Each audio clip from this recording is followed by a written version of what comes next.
Tindak pencurian kendaraan bermotor di Palembang kembali terjadi. Kali ini sepeda motor milik ibu rumah tangga yang terparkir di bahu jalan di kawasan Jalan Harapan, Kelurahan Silaberanti, Kecamatan Seberang Ulu 1, Palembang.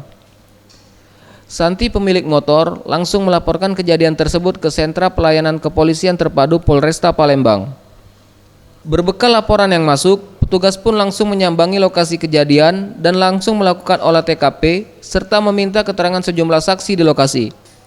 Menurut keterangan korban, ia terpaksa memarkir motornya di bahu jalan lantaran akses menuju rumah orang tuanya sempit. Usai menemui orang tuanya, dirinya dikejutkan lantaran motor kesayangannya raib digondol maling. Ini tempat siapa nih? Tempat siapa nih? Tempat mama.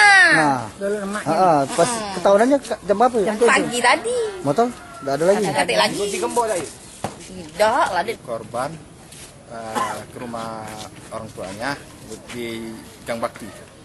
Jadi motor diparkirkan di tepi jalan dengan jarak rumah korban ke rumah orang tuanya kurang di 100 meter. Jadi dia parkir motor itu jam 1 malam. Jadi pas dilihat besok paginya ternyata motor yang sudah diparkir kemudian yang sudah dikunci stang sudah tidak. Hingga kini polisi masih menyelidiki kasus pencurian ini. Bagi masyarakat dihimbau harus teliti untuk memarkir kendaraannya dan menambah kunci tambahan untuk menghindari pelaku pencurian.